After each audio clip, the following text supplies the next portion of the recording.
Hello YouTube, Beather here, back with another kicking action figure review. Today's review is over the second release of the Crimson Typhoon Jaeger figure from the Pacific Rim line that NECA put out. And it's in package. Can't tell you how cool it is yet, actually. It's still in package. So I wanted to show you why, like how I know this is the second release. One, I know it was the second release figure because it didn't cost me over $100. It cost me about 20 bucks. Two, I know it's a second release figure because at the top it says second deployment and stuff. And they re-released this guy in Striker Eureka so that people could get them for a cheap price, but they also gave them this second release exclusive packaging so the originals would hold their collector price, which is very good of NECA. Always has the collector in mind. But yeah, you got Jaeger, Crimson Typhoon down there, and then there he is in the packaging. See second deployment right there. Jaeger, Pacific Rim. And you got a picture of him on the back, Mark IV.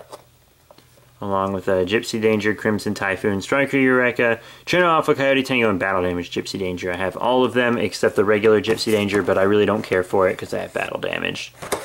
And we're going to have that new Gypsy Danger coming out also, of Scunner and some other stuff.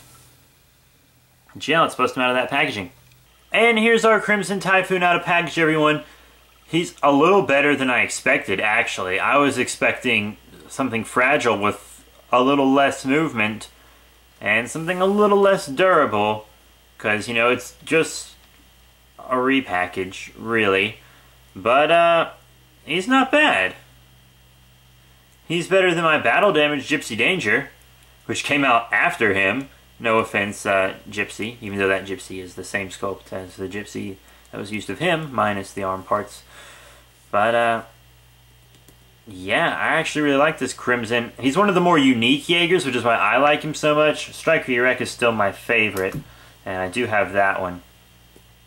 But, yeah, very, very, very cool. Really digging this Crimson Typhoon. I'm going to be messing with him all night, but not too much.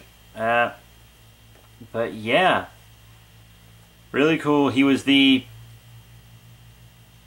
kind of, I don't want to say wimpier Jaeger,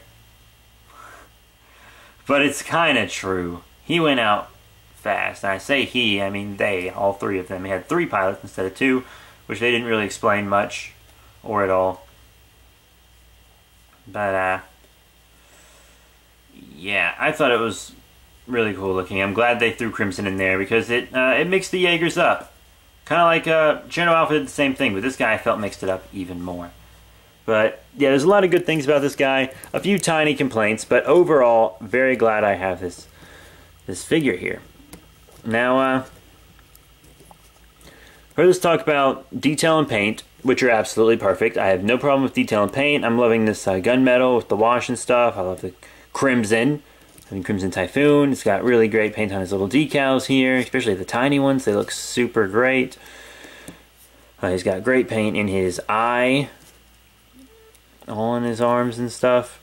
He looks really great all over. NECA just does great with the paint and detail. I got a little, like, see, I got a spot right there where there's too much paint. But I can get past that, you know. I'll pretend it's Kaiju blood, which I can't actually do because Kaiju blood is blue in Pacific Rim.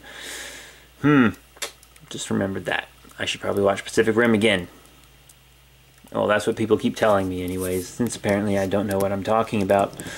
But enough, I'll rant when I get the size comparisons. But, yeah, he looks really great. He got peg holes and all. He's even got the paint detail on the bottom of his feet like that. Really fantastic. Now let's do some articulation. His head, you know, can look all around, up and down, side to side, you know. And kind of cock it a little. Also, looks really great. And then you got his fancy arms over here. And they can kind of move all about too. People said they were real fragile, but I don't feel like the arms are fragile here at all. I feel like he's fragile right here, though. But that's the only place, surprisingly. And then he's got bends in the arm there. And you've got this forward and back on the wrists. Yeah, and then this arm, you know, it can move all about over here. A little hindered by this, but not enough to really matter in my opinion. You got plenty up and down right there. And you can move this around also. his hand there. And then this you can move some, but I feel like I'm gonna break this one if I try too much on it, you know? I don't know why, because you see it's moving just fine. Just something about it feels too thin maybe. He's got good movement on the legs, good enough anyways. Great knee bend. And he's got, you know, his bends down here and on the feet. This foot's kind of crooked, a little crooked as you can see from the packaging, but you know, you can normally fix that with hot water and stuff and just having, well, not really hot water, but a hair dryer and then cold water. But yeah, you know, I gotta say, Crimson Typhoon looking and moving really great. I'm really digging this figure. So now about we get into those size comparisons we were just talking about. Alright, now here's Crimson Typhoon with two of his Jaeger buddies. We have the battle damaged Gypsy Danger on the left, and we have Cherno Alpha on the right. Almost didn't remember the name there. Almost got me. But yeah, I'd say in quality he's between the two. It's kind of like a least to greatest lineup here, starting with Gypsy and going to Cherno. But I think he scales fine with them. Gypsy Danger, as NECA has admitted, is a little underscaled. But the new Gypsy Danger they have coming out is going to be better, and he's going to have better articulation, interchangeable hands and stuff. Can't wait for that. Definitely got to get that. But, yeah. These guys are actually pretty good looking together.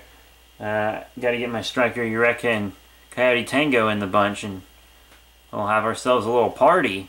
Also, Crimson Typhoon can get a little taller. I just have him in a little position because he's kind of hard to stand because he doesn't have an ankle pivot. And he also has that bend on the foot, which makes it even harder. Now here's Crimson Typhoon with the monsters his Jaeger buddies fought. Here on the left we have the battle damaged Knife Head, and here on the right we have Leatherback Kaiju, both of which are really cool figures and I really like them. Whew. And I think they scale up fine, to be totally honest with you. I think they look cool. Really, really neat. And the thing I go with is, do they look cool? And if they look cool and I think it's a believable scaling, that's what I do. And in my Trespasser review, I didn't feel like it was believable because apparently Trespasser is like almost the same size as Knifehead or something. But I thought he'd be smaller because he's the first kaiju, so I figured he'd be a category 1. Well, he's an unknown category, even though it doesn't state that in the movie, so I didn't know, and I didn't have the graphic novel at that point, because the graphic novel was $25 and I didn't want to pay that for it, but then I got it for 10 off Amazon. Whatever. Just saying, if the scaling looks cool, then I'm down for it. I'm all for that fun factor scaling. I'm not making dioramas, so perfectly accurate scaling doesn't have to work out, and if it did, all my Godzillas would be twice as big as my Gamera stuff anyway, so... Well, most of my Godzillas would. Some of my Godzillas. My legendary stuff would be a lot bigger. But, yeah, I think Crimson Typhoon looks great with your Pacific Rim monsters. And of course, we can't forget to scale him with monsters from other franchises. Here on the left, we have a figure lots of you might have. It is the Bandai Creations Godzilla Final Wars, first release, for me. They had re-releases of him? I think they have. Yeah, they have. And here on the right we have the Ultraman Mebius Dinosaur from the Ultra Monster series. Well, these guys are kind of in 6-inch scale, and Pacific Rim stuff's in more of a 7-inch scale, so it doesn't really work out. Plus, I feel like I would want Godzilla to be bigger than the Jaegers anyways, which is why I'm going to say they are in a much cooler scale with 8-inch Godzilla figures. Yes, here we go. That is the Banpresto 2003 Godzilla from Tokyo SOS. Very, very cool figure. Love it to death. One of my favorite Godzilla figures. And gotta say, I think this is a really cool scaling because Godzilla looks like you just take out Crimson Typhoon. I don't really like Crimson Typhoon with my 12-inch Godzilla, or God forbid my Jakks Pacific 40-inch head-to-tail Godzilla. I guess it's just the bulkiness of my Final Wars 12-inch that I don't like with him. But maybe the NECA 24-inch head-to-tail Godzilla will look better with these guys. I'm expecting it to, right now this is my Godzilla to use with Crimson Typhoon and the other Pacific Rim figures, but once that NECA Godzilla comes out, it's not out when I'm filming this review, at least I don't think it is, I haven't seen it anywhere. But, so it's not out, but it will be by the time I get this up, I'm pretty positive. It takes me a little while to get reviews up sometimes, just because I'm so busy and I don't have access to internet all the time. So I just film, and edit, but I don't get to upload. So, especially over the summer, and I'm filming this over the summer, so when I'm not at school I have basically no internet access, except for my phone. But, yeah, gotta say, looking cool. Really dig it. Not with the dinosaur, but with these 8-inch kaiju figures from like Bandai and Banpresto and stuff. Your Pacific Rim stuff looks really great. So all in all, what are my final thoughts on the reissue, second release, of Crimson Typhoon from the NECA Pacific Rim line? Well, I'm really glad they re-released him. They really are thinking about the collectors of this, because they released more so that people could get a hold of them again this time, you know?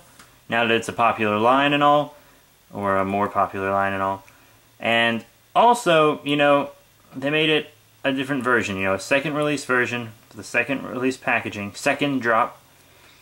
And that let the others keep their value, so these hardcore collectors can keep the value in their figure, which is really nice. Good job, NECA. I really dig it. And, you know, a lot of people might have wanted them to make improvements. I don't think that they did. Once again, don't have the original Crimson Typhoon, but, you know, once again, if they did that, then it'd be a completely different figure, and everyone who already had one would have to buy another one. That's how I see it, because, I mean, I already have a Gypsy Danger, but when they make their new Gypsy Danger, I'm going to get that, because it's going to be better. No offense to my battle damage, but it is. That's just how NECA does it. You know, they got this alright quality in the beginning, maybe some quality control problems here and there, but as the line gets popular and as it goes along, as we've seen with the Predator lines and etc., and I'm sure we'll see Planet of the Apes and whatnot, don't have any of those, but they look pretty cool, that they improve, and we've seen that with Pacific Rim. Heavy improvement. Kaiju are great, Jaegers are great. I love all my Pacific Rim stuff. So, all in all, I gotta give this guy 4 out of 5 stars, you know? Mine doesn't feel fragile. I'm a little wary of that waist joint there, but not as much as I probably am making it seem in this review. But, you know, I really like this guy. He's got great paint and detail, and I've actually gotten him to stand better now, which is great. He hasn't been falling anymore since that first size comparison. And trust me, I work on these a lot longer than it takes you to watch them, so he's been standing for quite a while now. So hopefully he'll keep standing, unlike my Coyote Tango, who can't stand for more than 20 minutes. Loose foot joints. But, yeah, that's it, you guys. 4 out of 5 stars. Be sure to check out all the links in the description below. My B3 Productions channel has more toy stuff, like unboxing videos and collection updates and all kinds of cool stuff, you know. Booster openings for the other NECA Godzilla stuff, you know, the little NECA Godzilla miniatures. But that's it, you guys. Rate, comment, subscribe. Check out the cool links in the description below, and I'll see you all later.